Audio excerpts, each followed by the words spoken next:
Доброе утро, дорогая республика! Телеканал Якутия-24 приветствует всех, кто сейчас находится у экрана телевизора. С вами сегодня Павел Танин и Дарья Анкехова, и это «Утро Якутии». Как, в принципе, и все предыдущие дни этой недели. На календаре 12 января, четверг. Как и прежде, сегодня будем готовить вас к новому дню, трудовым подвигам, возможно, да и просто, чтобы день прошел с улыбкой на лице, и с самого утра получили какое-то количество полезной, интересной, познавательной информации. Но вот о чем сегодня поговорим, что сегодня покажем. Утка из солнечного Вьетнама переехала жить в Россию. Как живется пернатой путешественнице, расскажем в нашем выпуске. Вы когда-нибудь видели, как лось сбрасывает свои рога? Мы точно нет, но вот жительница Аляски это смогла даже поймать на камеру. Так что у нас с вами сегодня будет уникальная возможность это увидеть. Сегодня нашими гостями в студии станут авторы проекта «Кындыкан». Узнаем, что это за проект и чем же он занимается. А в рубрике «Моя профессия» расскажем о профессии метеоролога. Ну а в рубрике «Советы стилиста» мы покажем тренды этого сезона по женскому гардеробу. Также к нам сегодня придут специалисты из офиса «Мои документы». Они расскажут нам о новой услуге «Единый документ». Так что оставайтесь вместе с нами в течение ближайшего часа. Не забывайте подписываться на наш телеграм-канал. Можете увидеть QR-код на экране, отсканировать его при помощи своего смартфона и подписаться. Потому что, если вы этого до сих пор не сделали, я не знаю, но это упущение очень большое в вашей жизни, я думаю. Ну и, как всегда, начнем мы с рассказа о погоде. В центральных районах температура воздуха на 6 часов утра была на отметке минус 41 градус. В заречной группе до минус 44.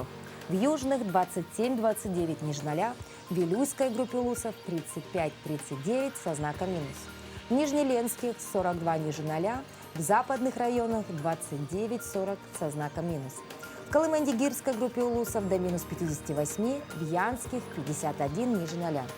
На северо-западе 38-50 со знаком минус. В Якутске температура воздуха на 6 часов утра была на отметке минус 36 градусов. Атмосферное давление 757 миллиметров ртутного столба. Штиль. Сегодня днем без существенных осадков. Ветер юго-западный 2-5 метров в секунду. Температура воздуха ожидается до минус 37 градусов. Всем привет! Наша добрейшая товарищеская акция «100 картин для медицинских учреждений Якутии» набирает обороты, и к нам присоединяются все больше новых, интересных и активных людей. Я с огромным нетерпением спешу представить вашему вниманию следующую гостью нашего видеопроекта «100 картин для медицинских учреждений Якутии». Это директор по бизнес-проектам агрохолдинга «Туймада» Яна Локотскова. Мы заботимся о здоровье жителей нашей республики, в обеспечении населения качественной местной экологичной продукции, а кто, как не наши врачи, заботится об этом еще больше. И учитывая фактор, что картины будут нарисованы с использованием специальных красок, потом подарены медицинским учреждениям, тем самым мы выражаем благодарность нашим врачам за заботу о нашем здоровье. Мы предлагаем вам присоединиться ко встрече с владелицей сети французских пекарен «Бонами» Натальей Решетняк. Проект «Кындыкан» – это уникальный, на самом деле, проект. Это достояние, я считаю, нашей республики. Очень важной частью для каждого жителя нашего города – это развитие культуры северного народа. Она оставляет большой эмоциональный отклик, всплеск. И поэтому это большой вклад, я считаю, для наших горожан, тем более для медицинских учреждений. Конечно, эту акцию нужно поддерживать всем нам. Следующий наш герой – Джулус Сафронов, заместитель директора и соучредитель компании «Острог». Цели и миссии проекта «Кындыкан» очень созвучны нашей компании. Сохранение самобытности и культуры народов. Язык, на мой личный взгляд, является основополагающим фактором сохранения культуры и самобытности народа. Для меня лично примером является Яндекс.Переводчик. И хотелось бы, чтобы таких проектов было еще больше. А я напоминаю, что каждую среду в телеграм-канале «Кындыкан» проводится розыгрыш призов от партнеров. Главный приз – роскошное колье с янтарем от ювелирного салона «Алмаз». Все, что вам нужно сделать – это подписаться на телеграм-канал Кындыкан и внимательно прочитать условия нашего розыгрыша. Делитесь новостями акции со своими друзьями. Таким образом, вы можете стать частью большой истории по сохранению культуры Севера.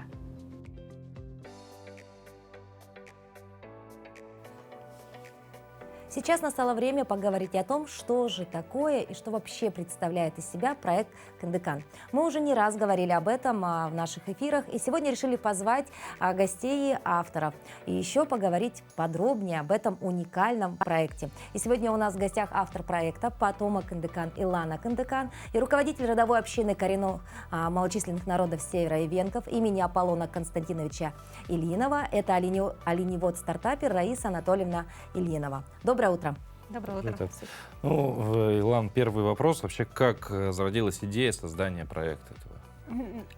Эта история наша родовая, внутри семьи. Как бы с маленьких лет я знала, что у нас есть ивенские корни, что у нас есть вот бабушка-сиротка, которая осталась сиротой, да, ее привезли со стойбища. Но подробностей, к сожалению, я таких не знала. Да, у меня родители как бы развелись, вот, ну и как бы это отложило тоже такие свои моменты на общение со стороны отца с родственниками. Вот, и в 2019 я узнала полностью со всеми подробностями эту историю, и она действительно, наверное, стала таким каким-то внутренним ответом на многие вопросы. Я считаю, что это мое предназначение, что весь мой путь, который я до этого прожила, да, и также в качестве профессионального опыта, это вело меня к этой большой истории. И сейчас Кындыкан — это не история только моей семьи, это действительно народное движение, это потому что мы все потомки Кындыкан, мы все потомки силы отваги северных народов, которым сейчас олицетворяется эта история. Мы делаем все, чтобы Кындыкан стал таким этносимволом, через призму которого мы можем обращать внимание не только к проблемам, но и вообще к всем ситуациям, которые связаны с севером. Если она станет откликаться так же, как Маугли, Покахонтас, Мулан, соответственно, это ассоциативный тот ряд, очень легкий и простой, гармоничный, который бы отражал весь север. То есть хотелось задать вопрос вот для людей, кто вообще впервые слышит, да, такое слово, как Кындыкан, что это? Это мультфильмы, это история какая-то. Вот. Сегодня, да, это целая вселенная, созданная неравнодушием многих. Это действительно не просто такие высокие слова, это действительно так, потому что за очень короткий срок мы в 2021 году только стартовали, в начале года. Это и мультфильм, и сказка, выпущенная на русском и ивенском языке. Это и вместе с мультфильмом они занимают очень большие как бы премии, да, вот конкурсы. Это экспедиции, это проведение интернета в стойбище оленеводов. Это многие медиа вообще в целом, да, проекты, контенты, которые охватили уже более 5 миллионов человек. И это просто каждый месяц, каждый день у нас какое-то событие, которое идет само в потоке. И если бы не было благословения наших предков, то такое было бы действительно невозможно. Раиса, вопрос к вам. Когда узнали вообще о проекте, как к нему отнеслись, как решили к нему присоединиться? Ну, до этого я наблюдала в соцсетях. И в августе открыла общину родовую, и первым делом обратилась к Маргарите Илан. Вы вообще, то есть, являетесь, значит, представителем, да, коренных малочисленных народов Севера, да? И вот, как мы сказали, вы оленевод-стартапер. То есть стартапер — это что-то современное, да, такое? Ну, оленевод — все понятно. То есть вы прямо из потомков вот той самой семьи, да? Да. И какое участие вы принимаете в этом проекте? Я руководитель общины, внучка оленевода Аполлона Константиновича. Он был известным оленеводом в советское время в Жиганском районе. Вот я возрождаю именно дело дедушки. Да, и чтобы возродить вообще в целом, чтобы оленеводство, она же такая архаичная, можно сказать, непопулярная и очень тяжелая, да, работа. Соответственно, Раиса, когда к нам обратилась, то здесь, чтобы она вот, ну, у нее такой просто дело чести, да, и здесь такой как бы метод, это именно привлечение новых таких технологий, да, и в том числе медиаресурсов. Ну вот у нас в студии находится еще и картина замечательная, да, мы сейчас о ней поговорим, и думаю, время поговорить и про, собственно, проект 100 картин. Первый раз он стартовал в марте прошлого года, и сейчас второй этап, грубо говоря, продолжается. Уже, получается, у нас на дворе 23-й год, начало января, и вообще идея вот у нас, получается, после январских праздников мы командой ровно год назад как раз к нам пришла вот эта краска, да, чудесная, и идея вот тогда как бы родилась тоже командно, и стартовали мы, получается, в марте, может, в конце февраля. И за этот год у нас такой масштабный, невероятный проект, который вовлек очень многих-многих. И мы очень вчера вот радовались, что нам это удалось, что у нас сейчас уже практически все 100 картин готовы. А далее какая их судьба? Вы будете их продавать? Нет, это абсолютно социальная акция. Они будут полностью переданы благодаря нашим партнерам в больнице республики. То есть эта краска, вот она, которая сейчас мы, получается, принесли возможность подышать этой картиной. Это действительно дышащие картины. Это инновационная краска, единственная имеющая патент во всем мире. На основе фотокаллистического эффекта она очищает и поглощает в себя вредные вещества. И, соответственно, вот посмотрите, это картина Антонины Шадриной, которая тоже является эвенкийкой по происхождению, да. Вообще все работы очень сильные, да. Вот эту особенную, такую красивую, такую символичную мы принесли сегодня показать нашим зрителям. То есть, по факту, это не такой волшебные картины, да? Да. Они забирают плохую энергетику в себя, да, заряжают, наверное, да, что-то и имеет свой фотосинтез, как наши. Вот 1 квадратный метр равен по свойствам одному дереву. О, ничего себе, так это можно целый лес из картин сделать фактически. Раиса, а вот у вас есть идея, да, перегнать 300 оленей и какое-то шоу из этого сделать? Да, документальный фильм хотим снять именно с проектом «Кандакан» совместно. В марте будет перегон. Да, То есть мы ждем этот проект. Да, это получается полноценное реалити-шоу, где каждый шаг, каждое становление, и это не только как бы шоу, да, это новый формат, то, что на основе этого проекта мы показываем, как вообще, какой путь современного оленевода, с какими вызовами он сталкивается, какие есть меры поддержки, и все это будет отражаться, и насколько эффективны они. Сейчас решается вопрос, предварительные были договоренности, что Раиса получает от государства вот эту поддержку в виде да, вот такого стада. И, соответственно, ей необходим перегон, она будет гнать 300 оленей. Сама будет гнать? 600 километров, это 1,5 месяца пути. Ничего себе! Где это будет проходить географически? Сейчас мы решаем логистические вопросы. Также в марте месяце, как мы знаем, будет проходить международный слет, да, фестиваля оленеводов. И в рамках этого мы надеемся, что также это будет приурочено к этому событию. И Раиса — это новое лицо. Запоминайте это имя, потому что она олицетворяет голос, настоящее лицо Севера. Вот так. Илана, Раиса, спасибо вам большое. Желаем успехов во всех проектах. Ну а прямо сейчас короткая пауза, после которой наш эфир продолжится.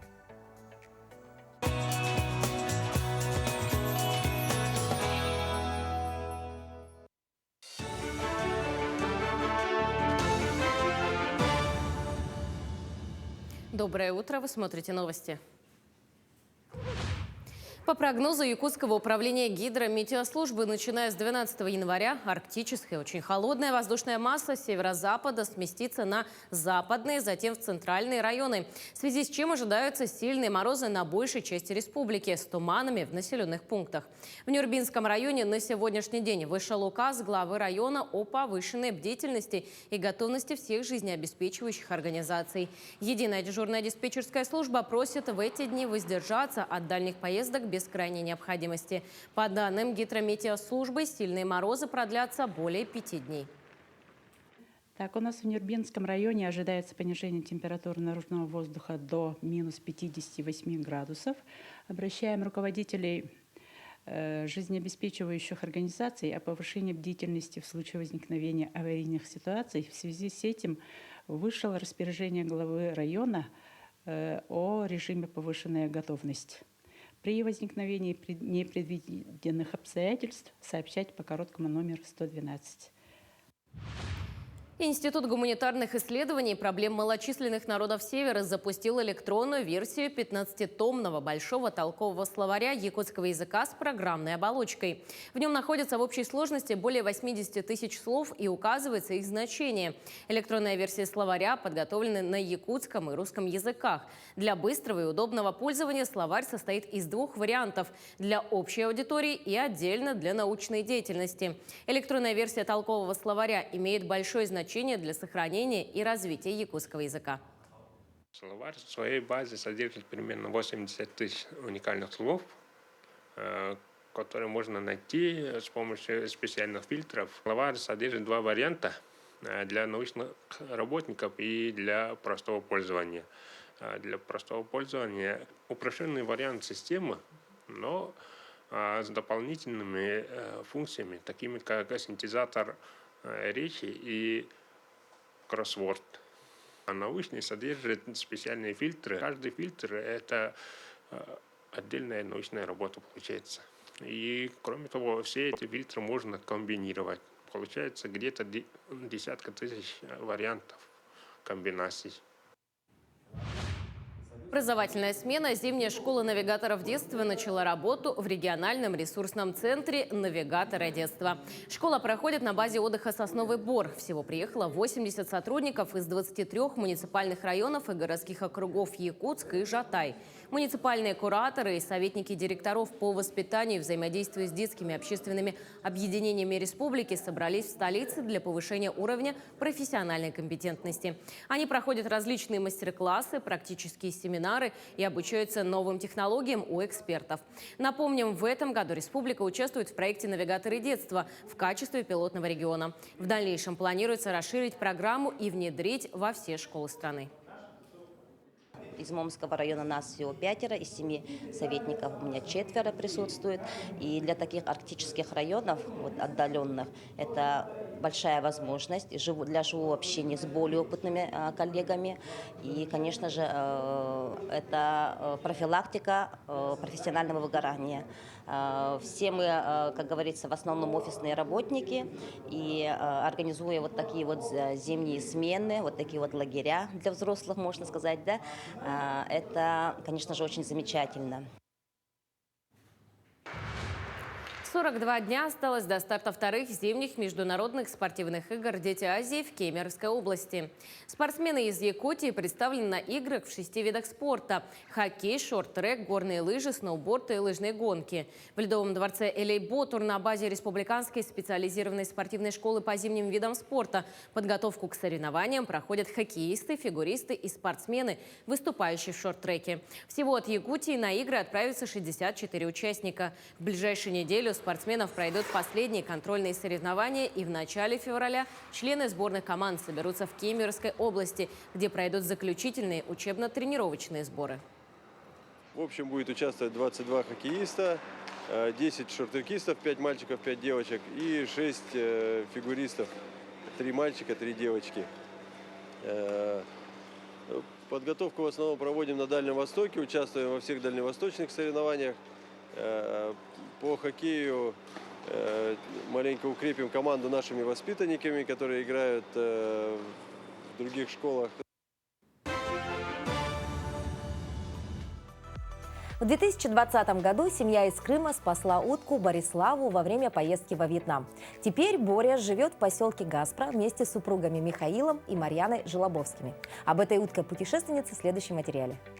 Пернатая иностранка на территории России живет вот уже 3-й год подряд. История спасения маленькой утки берет свое начало с 2020 года. Тогда она еще жила на территории Вьетнама. Мы гуляли по рынку в Ничанге и увидели клетку с утятами, которые были без еды, без воды на 40-градусной жаре. Нам их стало очень жалко, и, естественно, их ожидала одна судьба – это быть на сковородке, и мы решили спасти одного утенка. Все сопроводительные документы новые хозяева оформили за границей. Говорят, было трудно, но они пошли до конца, чтобы спасти пернатого. Мы сделали все необходимые документы для перевоза, то есть это паспорт международного образца, разрешение на вывоз ВОЗ, все прививки необходимые, чипировали даже, то есть как собак, кошек чипируют, также мы и утку чипировали.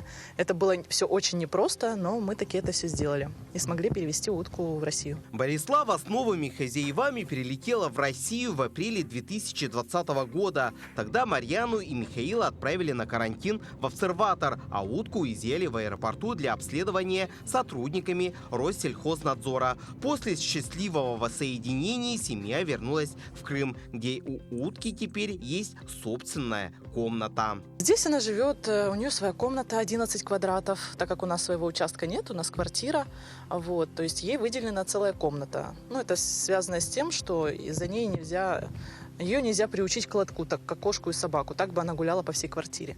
Вот. У нее там есть водичка постоянная, так как уткам необходима вода, ведро с водой, кормушка, специальное место, где она несет яйца, вот, и зеркало, чтобы ей было не скучно. На российском берегу утка регулярно гуляет по парку вместе с Марьяной и ее сыном. В теплую погоду они спускаются на набережную, и Боря с удовольствием плещется в Черном море. Пернатый член семьи заряжает позитивом подписчиков Марьяны в социальных сетях. Хозяйка даже завела группу ВКонтакте, в которой делится веселыми кадрами с Бориславой.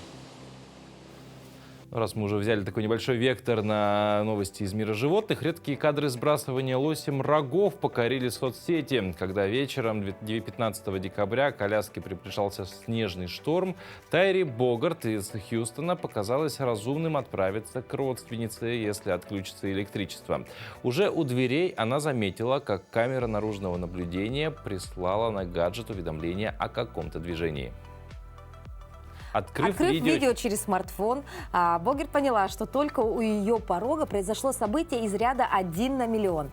Лось, проходивший мимо, встряхнул всем телом, почти как рассерженная собака, и мощные рога буквально отвалились от его головы. При этом, испугавшись, животное ретировалось. Брат рекомендовал женщине опубликовать видеоролик в соцсети, и большинство, конечно же, такого видео никогда не видели. Она последовала совету, и ролик действительно быстро стал вирусным, набрав миллионы просмотров. Здоровенные рога, такие... Ты знаешь, а я, оказывается, совершенно не знала, как это происходит. Я думала, что это, наверное, там, ну, как-то об деревья, там, ну, что-то, ну, или просто, друг об друга ударяясь, да. Ну, вот, просто, что вот так вот вздрогнул слегка, и упали эти килограммовые рога. Ну, так вот механизм задуман. Мне кажется, у природы вообще плохих и непродуманных механизмов нет. Все в этой экосистеме, оно настолько точно сбалансировано. А я еще раз убедилась в том, что наши эфиры «Утро Якутии» очень полезные. Вчера мы увидели, как родился медвежонок и как он выглядит новорожденный. Сегодня мы узнали, да, как рога спадают у лося. Вообще просто каждый день новая полезная информация. Да, ну говоря про полезную, поговорим о том, о знаменательных событиях сегодняшнего дня. Во-первых, сегодня отмечают День молодежи в Индии, День памяти в Туркменистане, День фармацевтов в США, а у западных христиан отмечается Крещение Господне. Ну а какие праздники отмечают у нас в стране, узнаем из нашей традиционной рубрики «Даты и события». На календаре 12 января. Сегодня отмечают День работника прокуратуры Российской Федерации, День горячего чая, День «Работай усерднее», День «Придерживайся своего новогоднего решения». По народному календарю чтят память святой Анисии Солунской. На Руси в этот день было принято охотиться на кабанов, резать свиней и готовить блюда из внутренностей, любимым из которых был начиненный желудок. Также в этот день было принято обращаться к святой Анисии с молитвами об избавлении от болезней желудка. В этот праздник запрещается заниматься рукоделием. События в этот день. День открытия добровольного спортивного общества «Локомотив». Началась операция «Искра», в результате которой была прорвана Ленинградская блокада. Впервые креонирован человек, им стал Джеймс Бетфорд. Состоялось обретение мощей преподобного Серафима Саровского. Подписан протокол о запрете клонирования человека. Крупнейшее в мире круизное судно «Куин Мари» совершило свое первое плавание через Атлантический океан. В этот день родились Шарль Перро, французский писатель-сказочник, поэт и критик. Михаил Спиранский, российский государственный деятель эпохи Александра I, реформатор. Джек Лондон, американский писатель, автор приключенческой литературы. Михаил Гуревич, советский авиаконструктор, совместно с Микояном проектировал реактивный истребитель МиГ. Игорь Курчатов, советский физик, академик. Сергей Королев, советский ученый, основоположник практической космонавтики. Жан Делануа, французский кинорежиссер. Вадим Шефнер, советский поэт и писатель-фантаст. Борис Химичев, советский и российский актер театра и кино, народный артист России.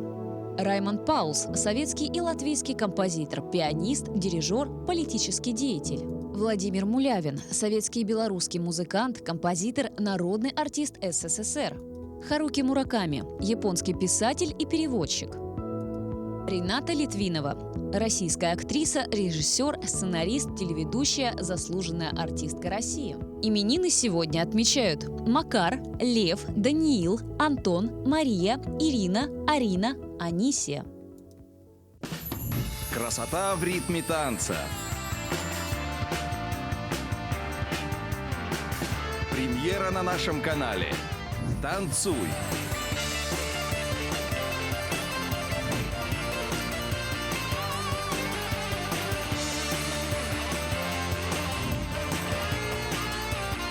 Скоро.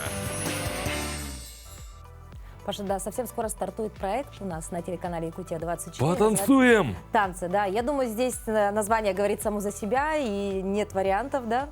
Что мы будем делать? Что Я мы уже можем сказал делать, да. 5 секунд назад, Поэтому, что мы будем делать. Дорогие наши телезрители, следите за информацией, потому что проект уникальный. У нас уже есть конкурсанты, они вовсю готовятся, и совсем скоро мы ждем старта этого конкурса. Будет круто, это безусловно. Ну, а мы продолжаем наш эфир, потому что танцы это будет там впереди где-то, а у нас есть сегодняшний день и сегодняшнее утро. Поэтому продолжаем говорить о чем-то полезном и познавательном, в конце концов. Что общего у филателистов, каноклефилов и планганологов?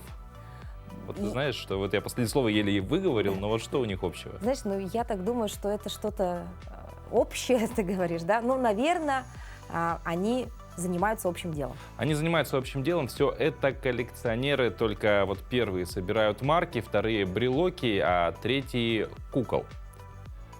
Ну, и, ты знаешь, вообще это хорошее такое увлечение, и я в свое время тоже занималась коллекционированием марочек, но как-то все это ушло в никуда. А, между прочим, при хорошем раскладе эти марки потом можно было эту коллекцию большую собрать, а потом они же между другом там обмениваются, продают друг другу. Возможно, даже кто-то делает состояние на этом деле. Ну вот, говоря про их работу, желание объединять и систематизировать однородные предметы рождаются вообще, в принципе, еще в детстве. Но у кого-то это хобби со временем, ну, как вот ты сказала, у тебя, оно бесследно исчезает, а кто-то посвящает ему всю жизнь. Вот об одном из таких коллекционеров давайте поговорим далее. ДК имени Кулаковского ежегодно проводит интересные тематические выставки. Например, в этом году коллекционеры участвуют вот в таком, можно сказать, сказочном батле. Они представили такие интересные сказочные домики волшебные, которые они собирали много лет. Эта идея собирать сказочные домики, она появилась, оказывается, уже 20 лет назад. В 2003 году я впервые у своей подруги по лыжной сборной ЕГУ Светланы Николаевны Тарасовой увидела вот такие волшебные домики. Они меня просто очаровали. У нее была удивительная коллекция из вот таких вот домиков глиняных. Домики не просто домики, это домики-подсвечники. Любовь с первого взгляда, признается врач по профессии, но коллекционер по призванию Антонина Ивановна, и показывает свой первый домик. Крошечный, с настоящими дверками, окошками и с резной крышей, заворожил Антонину Ивановну. Теперь в ее коллекции более 40 домиков. Каждый уникален. Он рассказывает свою неповторимую историю о хозяевах, их привычках, характере и даже традициях. Беврон, Рига, Амстердам. Путешествие – отдельная страсть коллекционера, откуда она приводит не только впечатления. Домик из Голландии. Да? Этот домик приобретен в городе Амстердам, да, получается, и даже к нему вот эти голландские галоши. То есть, получается, у вас целый мир, да? Да, здесь... Домики, это, можно сказать, карта мира. Да, я очень люблю путешествовать, и с тех мест, где я бываю, я обязательно привожу домики. У каждого подсвечника свой характер, и каждый можно рассматривать часами, ведь детали игрушечных построек выполнены с предельной точностью. Белая, искрящаяся снегом крыша, расписные стены, теплый свет, льющийся сквозь крохотные оконца. Сказочный домик под нарядной елкой или на окнах – это красиво, утверждает коллекционер. Зимой в Якутии особенно ощущается недостаток солнечного света. Может быть, поэтому коллекционерам нравятся разные виды ламп, свечей и ночных огней. Поскольку я родом из деревни, я сама из Татинского района, села Барабул. И буквально вот это вот свет в окнах, да, в деревенских окнах, он возвращает в детство, я скажу. Праздничный городок в миниатюре. Посетители выставки отмечают, если внимательно присмотреться к каждому домику, то можно ощутить хруст снега на крыльце, тепло камина в гостиной и запах праздничных угощений. Может быть, поэтому эта выставка пользуется успехом не только у детей, но и у взрослых. Ностальгия, наверное, по детству, потому что детство — это всегда тепло, всегда вкусный, ароматный запах каких-то бабушкиных или маминых пирогов. Когда воспоминания есть, то он и стремится к этому, и будет и свою семью создавать теплой, уютной и вкусной. Добрые пожелания, забота о близких, тепло домашнего очага. Суть светлого зимнего праздника. Трогательные фантазии пробуждаются в каждом из нас в канун Нового года, когда мы верим, что мечта способна создать особый мир, светлый и радостный. Стоит взглянуть на эти сказочные домики, чтобы убедиться, чудеса не только существуют, мы можем творить их сами. Прежде всего, это радость в душе, это позитив, это отвлечение от будней, от работы, от каких-то проблем. Ну, допустим, если от напряжения повседневного, да, то есть это отвлечение, это увлечение, оно всегда дает только радость. Эта коллекция аутентичных и оригинальных сувениров передают не только дух места и колорит страны, отмечает Антонина Ивановна. Они обладают удивительным эффектом. Они пробуждают положительные эмоции, восхищают и возвращают нас в детство, когда деревья были большими и чудеса случались почти повсеместно. Стоит только захотеть. Ирина Григорьева, Семен Афанасьев, Якутск. Замечательное такое увлечение, да, и домики. Ты заметил, что большинство из этих домиков это подсвечники, то есть туда ставишь свечки и это все горит. в темноте это вообще красиво. Да, а если поставить все домики вот так по всему дому, у тебя все очень горит, это в принципе как сейчас, в рождественское время свечи, мне кажется, это прям очень символичный такой элемент рождественских праздников. Но самое главное со свечами это что? Аккуратно. Правильно соблюдать правила пожарной безопасности. Это всегда важно, не только со свечами, а вообще в принципе. Но в целом свечи, в новогодняя ночь, свечи — это уже для нас немножко пройденный этап. А тем не менее, Рождество Христово, второй по значимости после Пасхи праздник православной церкви. Отмечают его 7 января, но подготовка начинается задолго до самого праздника. Полина Долинская в рамках проекта «Испытано на себе» познакомилась с традициями, приняла участие в подготовке к прошедшей уже рождественской службе.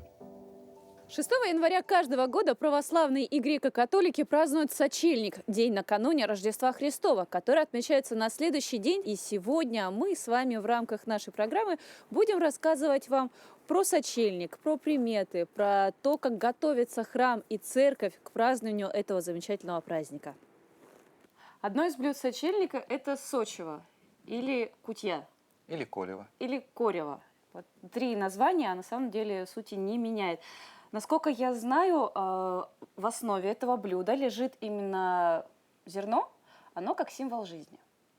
Отчасти, да, символически, конечно, это как символ жизни, и Христос есть жизнь. Как Христос приходит в мир, чтобы каждого из нас к этой вечной жизни позвать, так и эта пшеница как символ. А суть такая более простая. Сочельник – это день строгого поста, поэтому готовится сочево, колево или кутия, по-разному ее называют. Либо это каша из зерен, пшеницы, будь то каша из риса, более такая современная. Но суть одна – приготовить блюдо сытное, то есть с высоким содержанием белка, для того, чтобы у человека были силы для встречи Рождества и были силы для того, чтобы еще помолиться. Для труда. потрудиться и добрые дела сделать. Многие, например, уже не знают таких рецептов. Конкретно этот рецепт был нам передан из Греции, из монастыря, одного из монастырей горы Афон. А вот по какому принципу отбирался набор продуктов, допустимых во время поста? Изначально самые простые продукты в пищу. Доступные. Самые простые, то, что доступные, то, что растет, то, на что не нужно тратить много денег. Угу. Ну, опять же, по причине того, чтобы сэкономленное опустить на дела милосердия. Вот сейчас мы приготовим колево, да? Украсим его, а потом порционно разложим, да? А на службе это колево будет освящаться. Угу. Особый чин есть молитв на освящение колева и раздаваться людям. Пробуйте на сахар, на вкус. Чтобы никто не видел, да? Угу. Ой, как вкусно. Гранат попался. Это восторг. Ложку можно отдать, потому что остальное колево будет на завтра, а то не останется. Прям все в идеальных пропорциях. Сейчас будет сочельник службы, она будет большой. В конце этой службы будет освещаться то, что мы приготовили. Вставляется и освещается колево сие, окропление воды сие священное.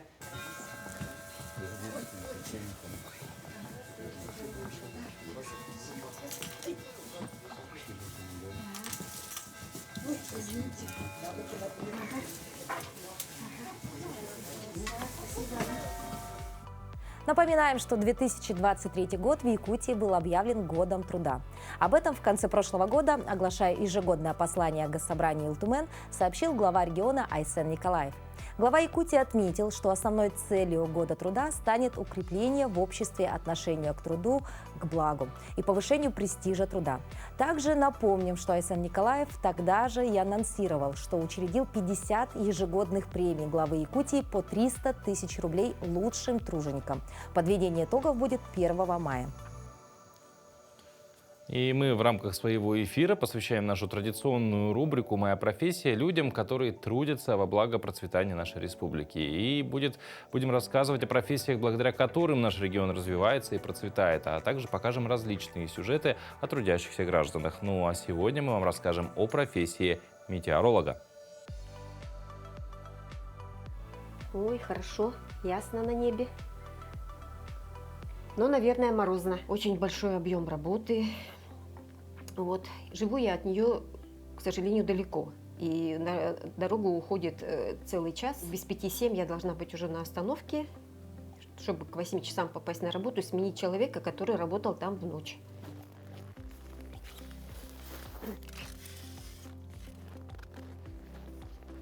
Здесь находится вода. И вот потому, докуда тут вода эта замерзла, вот сейчас посмотрим. Вот она промерзла до 70 сантиметров сейчас. Много работ, которые мы делаем для кого-то. Вот, допустим, вот стоит, видите, вон там он закрыто синеньким этим. Это бассейн у нас там. Там наполненный водой. Мы меряем там испарение. Это для гидрологов.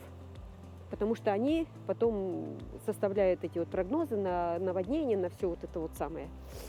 Вот. И на снегомерные съемки тоже ездим, тоже и для гидрологов, для агрометеорологов. Сюда ставится, обыкновенная, в принципе, марля определенного размера. И каждое утро эта марля меняется на другую, на чистую. А вот это вот снимается и отправляется в лабораторию, там потом у нас сжигается, и они там на своих приборах определяют, сколько всяких загрязняющих частиц в воздухе находится. Термограф называется, он записывает температуру воздуха в течение суток. Вот, он таким образом, вот сейчас я вам покажу. Вот, такой прибор стоит. И вот он записывает, как меняется температура в течение суток. Каждые сутки меняем. И второй прибор точно так же записывает влажность. Вот у нас прибор вот этот, вот видите, вот тут натянутый пучок волос человеческих. Обезжиренный человеческий волос меняется натяжение, и через передаточный механизм идет он на эту стрелку, и, соответственно, стрелка то вниз, крутой вверх. Мы работаем по Гринвичу. Время у нас сейчас по Гринвичу 00, и за 00 мы передаем вот эту телеграммку. В общем, 190-01, 119-96. В свое время, когда я начинала работать, мы понятия не имели вот об этом, что там можно автоматически что-то измерить. Там все было только вот от человека зависело. Человек идет на площадку, все это дело замеряет, все записывает, все передает. Ручные не исключат никогда, потому что этот прибор, он очень сильно зависит от того, есть свет или нет. Вот стоят там аккумуляторы, но они держат какое-то определенное время, а потом приходится бежать на площадку и все это снимать вручную. С 1977 года работаю в этой области. Мне нравится. Это интересно, потому что приходишь каждый раз, можешь увидеть что-то интересное. Вот даже столько лет проработала, и то иногда выходишь и очень удивляешься тому, что происходит. Мы продолжаем нашу традиционную рубрику «Пусть мама придет». И спешим познакомить вас с 3 родными детьми. Это Виолетта, Коля и Юра. Дети находятся в одном из учреждений для детей, оставшихся без попечения родителей. И мы очень надеемся на то, что для них все-таки найдется дорогая и любимая семья.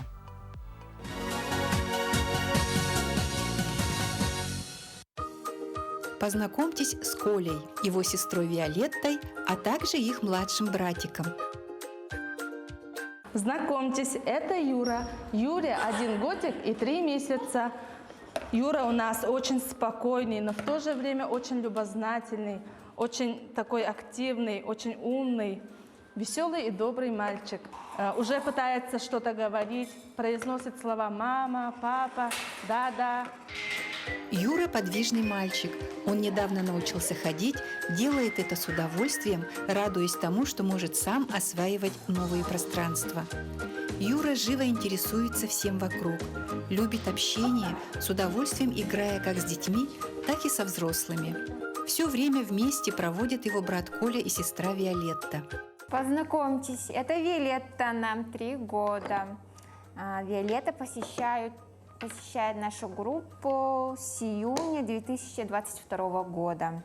Девочка очень общительная, открытая, легко идет на контакт, всегда выполняет просьбу, наша помощница главная. Помогает Виолетта во всем и Коле. Познакомьтесь, это Коля, нам 2 года. Да, любит играть кубиками, да? Мальчик самостоятельный, сам одевается, сам умывается, кушаем, ходит в горшок, любит играть, вот, строить дома, вот дидактический, да, это желтый, да? Это кто? Божья? Божья коробка. Ты помогаешь, да? Да. Ку-ку.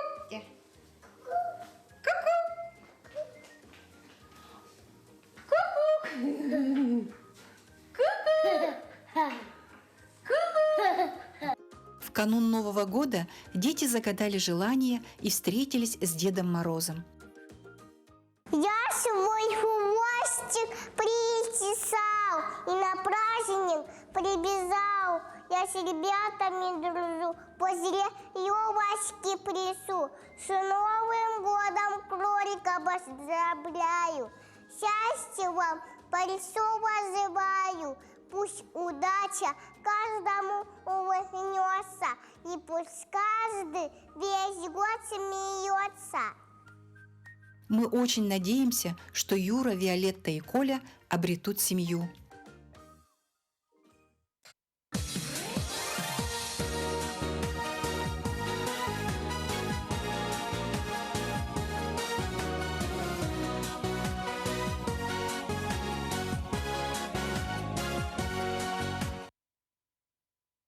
Мы передаем слово нашим коллегам из информационной службы. Они расскажут о последних новостях, произошедших в республике и за ее пределами.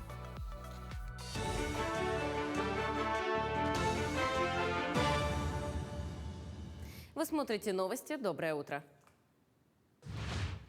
Продолжается оказание региональных мер социальной поддержки студентов, членов семей военнослужащих. На сегодняшний день членам семей военнослужащих, студентам техникумов, колледжей и вузов назначены и выплачиваются специальные повышенные стипендии 280 студентов высшего и среднего профессионального образования. По целевому обучению принято 102 положительных решения по заключению договоров с членами семей участников СВО. Кроме этого, выделяется специальная 10% квота членам семьи военнослужащих для поступления в высшие учебные заведения России. В прошлом учебном году, уже теперь в 2022-2023, была выделена специальная квота в вузах Российской Федерации, 10% квота для поступления в вузы членам семей военнослужащих. Однако на территории республики у нас только один человек этим воспользовался. Обращая внимание, я буквально вот в эти дни общался с центральными приемными комиссиями и Северо-Восточного федерального университета, и Чурапчинского Института физической культуры и спорта, и АГИКИ, и АГАТУ, с российскими вузами. Мы обращаем внимание, что эта поддержка в этом году также остается. Поэтому сейчас уже нужно думать об этом. С 1 января этого года повысилась цена на проезд в автобусах, двигающихся по городу и пригороду столицы. Таким образом, проезд повышен на 7 рублей по наличному расчету, а по безналичному повышение составило 2 рубля. Заместитель главы города Антон Алексеенко отметил, что повышение стоимости проезда в общественном транспорте является одной из важных составляющих в обновлении подвижного состава и повышении качества обслуживания. Поднимая стоимость за наличный расчет, мы тем самым стимулируем горожан, в том числе к применению альтернативных источников оплаты по низкой цене. И, соответственно, средний тариф таким образом у нас выравнивается, и его повышение составило совсем небольшое значение. Выплаты по целевому капиталу «Дети столетия», учрежденному главой республики в конце 2021 года, продлены еще на 5 лет. Напомним, право на капитал имеет каждый ребенок, родившийся в Якутии с 1 января 2022. Сертификаты выдаются службой соцзащиты в беззаявительном порядке. Так, в минувшем году в Алданском районе сертификаты получили более 270 семей. Круг целей, на которые могут быть направлены средства, обширен, а с решением о распоряжении финансами можно не торопиться. Сертификат является бессрочным. По мнению алданцев, эта мера государственной поддержки для молодых семей значима. Если брать статистику вообще в целом по Российской Федерации, мы входим в 7 регионов, именно где самая высокая рождаемость. И, конечно, здесь немаловажное место занимают меры социальной поддержки. В 2022 году как раз было принято решение главой республики о вводе новой меры соцподдержки. Это целевой капитал «Дети столетия». Буквально недавно было принято решение главой республики Александром Сергеевичем Николаевым, что данная выплата, так как она является действительно очень актуальной, востребованной, будет продлена еще на 5 лет. С 19 января в кинотеатрах города Якутска и России состоится большая премьера фильма «Молодость» от режиссера Дмитрия Давыдова. В честь этого состоялась пресс-конференция, в которой приняли участие съемочная группа фильма и журналисты. Картина рассказывает о молодом человеке, который возвращается из города в родное село. Новую работу Дмитрия Давыдова признали настоящим феноменом современного кино. Прокат пройдет в поддержку благотворительной организации «Ночлежка», которая помогает бездомным людям выбраться с улицы и вернуться в общество. Фильм был снят в январе 2021 года в Амгинском районе. В главных ролях Альберт Алексеев, Елена Маркова, Павел Чинянов, Ильяна Павлова и другие.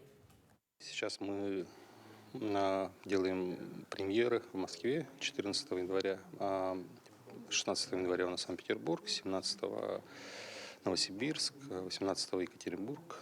Сценарий мой, продюсер тоже я, режиссер. Это авторский проект. Фильм у нас был создан благодаря фонду «Синец Хавут». Мы грант получили на производство этого фильма. На этом все. Хорошего дня. Спасибо, Валерия. Ну, мы продолжаем. В офисах МФЦ стартовал прием заявлений на единое пособие. Напомним, что с 1 января этого года на территории всей страны введено единое универсальное пособие, которое объединило действующие ранее меры поддержки семей с детьми, начиная от беременности женщины до исполнения 17 лет ребенку. Оператором универсального пособия стал Социальный фонд России, который образован путем слияния Фонда социального страхования страны с Пенсионным фондом.